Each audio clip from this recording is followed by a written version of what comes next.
Welcome to solid TV. నా పేరు పవన్ కుమార్. ఓ అందల రాక్షస్ అనే సినిమా నిజంగా ఎంత అందంగా ఉందో తెలియదు కానీ చాలా కాంట్రవర్సీ జరుగుతూనే ఉంది. ప్రెస్ మీట్ మీద ప్రెస్ మీట్ పెడుతున్నారు హీరో గారు, డైరెక్టర్ శ్రేయాజ్ గారు. అతను మాట్లాడే ప్రయత్నం చేద్దాం. నమస్తే అన్న. అందరికీ నమస్కారం అండి. నేను యాక్టర్ డైరెక్టర్ షిరాజ్ మేది. నమస్తే బ్రదర్.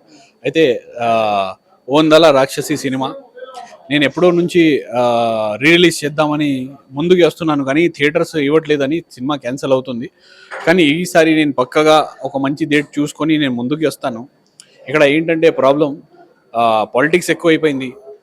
సినిమాని ఎలా కిల్ చేయాలో, సినిమాని ఎలా డమ్మీ చేయాలో అనేది చూస్తున్నారు తప్ప సినిమాని సపోర్ట్ చేద్దామనేది ఎవరు లేరు. తెలుగు ఫిల్మ్ ఛాంబర్లో కూడా అందరూ అలాగే ఉన్నారు. సినిమాని కిల్ చేద్దామని చెప్పి కూర్చున్నారు, కానీ సినిమాని సపోర్ట్ చేద్దామని చెప్పేసి ఒకరు కూడా లేదు.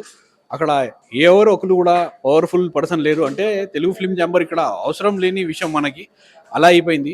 ఎందుకంటే మన సినిమా గురించి ఇలా ఒకడు బాధపడుతున్నప్పుడు అందరూ చూడాల్సిన, సీరియస్ అవ్వాల్సిన విషయం ఇది. నా ఒక్కడిది బాధ కాదు, ప్రతి ఒక్కరిది. చిన్న బడ్జెట్లో తీస్తారు, మంచి అందంగా సినిమా, ఒక బ్లాక్ బస్టర్ హిట్ అవ్వచ్చు సినిమా. అలాంటి సినిమాల్ని కిల్ చేస్తున్నారనేది నేను నిజంగా చాలా పడ్డాను. ఇప్పుడు నేను చాలా స్ట్రాంగ్ అయ్యి మీ అందరు ముందుకు వస్తున్నానంటే మీ అందరి మీడియా వాళ్ళది సపోర్ట్ ఉంది కాబట్టి ఈరోజు మీ ముందు నేను ఉన్నాను. ఇంకా చాలా ముందుకి కూడా వెళ్తాను. అయితే నేను థియేటర్స్ ఇవ్వలేదు అని చెప్పేసి ఐనాక్స్, పీవీఆర్, ఏషియన్ థియేటర్స్ వాళ్ళందరికీ నోటీస్ ఇచ్చాను. ఆ నోటీస్ ఏదైతే ఇచ్చానో మన రేవంత్ రెడ్డి గారు, మన సీఎం గారికి కూడా పెట్టాను. ఆయనకి కూడా ఇది ఇంటిమేట్ చేశాను. మన దిల్ రాజు గారికి ఫస్ట్ నేను అప్రోచ్ అయ్యాను, ఇలా విషయం ఉంది, ఇలా ప్రాబ్లం ఉందని. కానీ పట్టించుకోలేదు, అయితే వదిలేసి ఆయనకి. అయితే ఇక్కడ ప్రతి ఒక్కరు ఇలాగే తయారయ్యారు, ఎవరు కూడా ముందుకి వచ్చి మాట్లాడడానికి లేరు. అయితే వాళ్ళు కూడా మనకి అనవసరం. అలాగే ఇప్పుడు నేను చెప్పేది ఏంటంటే, మన స్టార్స్ ఉన్నారు, మన మహేష్ బాబు గారు, మన చిరంజీవి గారు, మన పవన్ కళ్యాణ్ గారు, మన రామ్ చరణ్ గారు, మన అల్లు అర్జున్ గారు, మన బాలకృష్ణ గారు, ప్రభాస్ గారు, అందరూ ఈ విషయాన్ని సీరియస్గా తీసుకోవాలి. ఎందుకంటే మీరు బయట మంచి పనులు చేస్తున్నారు, పుణ్యం వస్తుంది అని పుణ్యాల కోసం చాలా అది చేస్తుంటారు, వింటా నేను. కానీ ఫస్ట్ ఇది మన తెలుగు ఇండస్ట్రీ, మన కుటుంబం.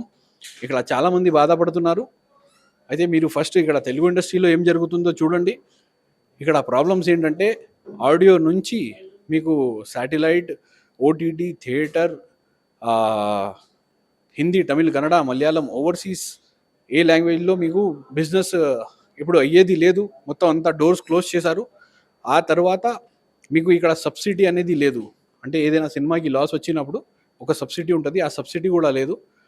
అదే నేను చెప్తున్నాను. ఇక్కడ అందరూ ప్రతి ఒక్కరు ఈ విషయాన్ని చాలా సీరియస్గా తీసుకొని ముందుకు రావాలని నేను కోరుకుంటున్నాను.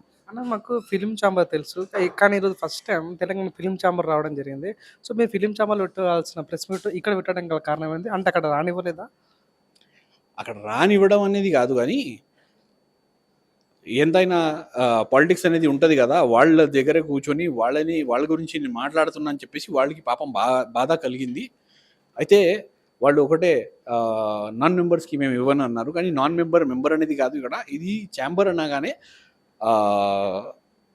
ప్రతి ఫిలిం ప్రెస్ మీట్, మనం ఏదైనా ఇంటి ఫంక్షన్లు కానీ, బర్త్డే కానీ, ఏదైనా పార్టీలు చేయట్లేదు. ఆడ cinema function, cinema press meet, cinema conference అనగానే మీరు మీ బాధ్యత ఏంటంటే ఛాంబర్ ఇవ్వాలి. సరే, ఇవ్వలేదు అయినా కూడా మనం ఆగం, మన పని మనం చేస్తాం. అక్కడ కాకపోతే ఇక్కడ కాకపోతే మన సోమాజీ కూడా ప్రెస్ క్లబ్లో పెడతాను నెక్స్ట్. అలా ఎక్కడ అంటే ఆగేది అయితే లేదు. నాకు ఆపలేరు కదా వాళ్ళు ఇలాంటి పాలిటిక్స్ ఆడుకుంటారు. పాపం వాళ్ళకి కూడా కాలుతుంది ఏమో. అంటే చిన్న పొజిషన్లో ఉన్న వాళ్ళకి అంటున్నాను, పెద్ద ఉన్న వాళ్ళకి అయితే వాళ్ళు ఫరక్ పడదు ఏమి. కానీ చెప్తున్నా, చిన్న వాళ్ళకి బాగా కాలుతుంది ఈ మధ్య అక్కడ తెలుగు ఫిలిం ఛాంబర్లో. కానీ నాకు ఫరక్ పడదు అది. ఎందుకంటే నా విషయంలో నేను ఒక బచ్చగాళ్ళనే చూస్తాను. ఎందుకంటే ఒక్కడు కూడా పవర్ఫుల్ పర్సన్ ఎవడు లేడు నాతో వచ్చి డైరెక్ట్గా మాట్లాడడానికి. నేను అలాగే చూస్తాను వాళ్ళని. అది అన్న, మరి ఏం చెప్పదలుచుకున్నారు? సినిమాల్లో రాజకీయం ఉంటాయని తెలుస్తుంది. ఎప్పుడైనా నిజమైన రాజకీయ నాయకుల దగ్గరికి వెళ్ళి మీ సమస్య చెప్పారా? అది మాట్లాడాము ఆల్రెడీ. అది కూడా మాట్లాడాం. పేరు ఇప్పుడు చెప్పకూడదు అంటే అవుతుంది, అది కూడా లోపల అవుతుంది సైలెంట్గా. అంటే ఇక్కడ ఉన్న వాళ్ళు అలర్ట్ అవుతారు. వీళ్ళకి ఏంటంటే అహంకారం, ప్రతి పొలిటీషియన్ మన వాళ్ళే, మనం ఎట్లా చెప్తే అలా ఆడుకోవచ్చు, సీఎం అయినా ఎవరైనా సరే అన్నట్టుగా వీళ్ళు ఉన్నారు. కానీ ఉంటారు ఒక్కడైనా వాళ్ళు అగేన్స్ట్గా ఉంటారు. వాళ్ళు అన్ని డబ్బుతో హోదాతో కొనలేరు, ఉంటారు.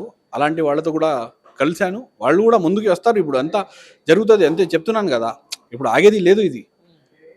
ఇప్పుడు వీళ్ళకి వాళ్ళ మీద తిరగబడుతున్నాము అంతే. అంటే ఇది తిరుగుబాటుతనం అనొచ్చా లేకుంటే యుద్ధం అనుకోవచ్చా? ఇది మీకు ఒకటే పచ్చిగా చెప్పాలంటే, ఒక సినిమాలో మీరు ఛత్రపతి సినిమా చూశారు. అందులో ఒక పల్లెటూరులో ప్రతి ఒక్కరికి వాళ్ళు ఎంత బాధ పెడుతూ ఉంటాడు, ఎంత హింసిస్తూ ఉంటాడు, హీరో ఎంత కంట్రోల్ చేస్తూ ఉంటాడు. కానీ సూదిగాడు ఎప్పుడైతే ఆడికి కొడతాడు, హీరో అవుట్ అయిపోతాడు. చూసారా? అదే పాయింట్కి వచ్చింది ఇప్పుడు ఇక్కడ. లాస్ట్ అదే పాయింట్కి వచ్చింది, ఇప్పుడు వచ్చి అక్కడే ఆగింది ఇక్కడ. కానీ మన ఎదురుగానే ఉన్నది ఎవరంటే ఒక కాలకేయ సైన్యం ఉంది. సైన్యంలా తయారయ్యారు వీళ్ళు. ఒక పెద్ద యుద్ధమే ఇది. ఇది చిన్న బడ్జెట్లో తీసిన సినిమా, ప్రతి ఒక్కడు అర్థం చేసుకోవాలి. మనం ఇప్పుడు పోరాటంలో లేదు, మనం ఒక గొడవలో ఉన్నాం, మనం ఒక యుద్ధంలో ఉన్నాం.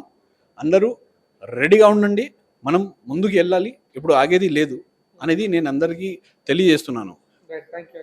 అందరికీ ధన్యవాదాలు తెలియజేస్తూ థ్యాంక్ యూ అండి.